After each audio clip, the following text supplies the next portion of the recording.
Marié à la journaliste Claire Fournier depuis près de 20 ans, Julien Bugier semble avoir une vie personnelle des plus simples et rangées. Mais invité de quelle époque?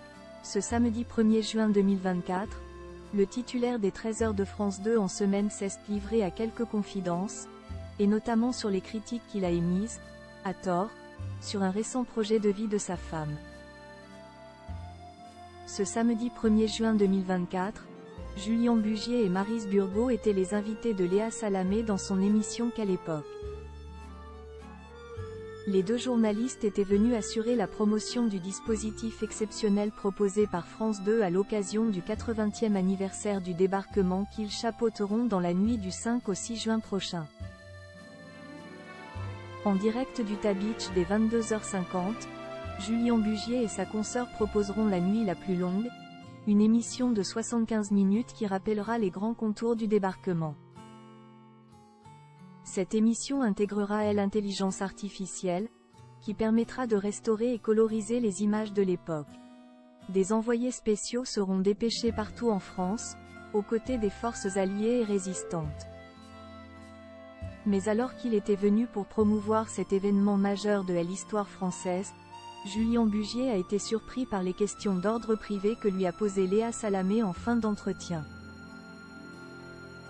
Sourire aux lèvres, le journaliste a été interrogé sur le mariage qui le lie à Claire Fournier, qu'il a épousée il y a plus de 15 ans, et avec laquelle il a eu un enfant. Les deux tourtereaux se sont rencontrés il y a plus de 20 ans lorsque Julien Bugier faisait ses premiers pas autodidactes à Bloomberg TV.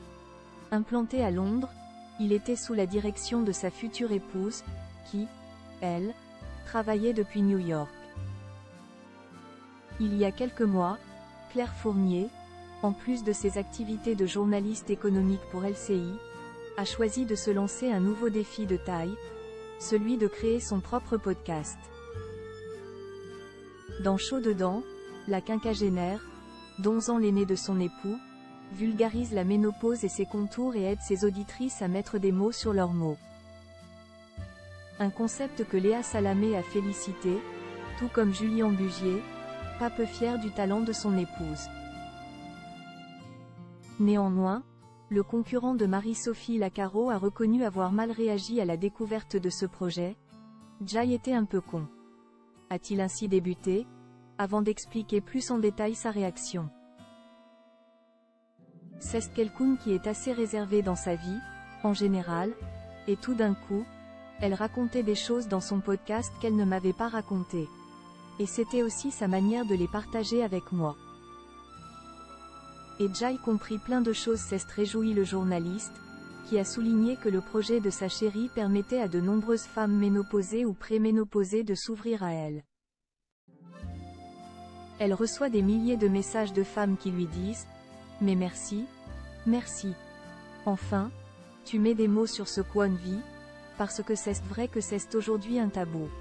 Un tabou qu'elle entend décomplexer, et qui rend fier son cher et tendre. »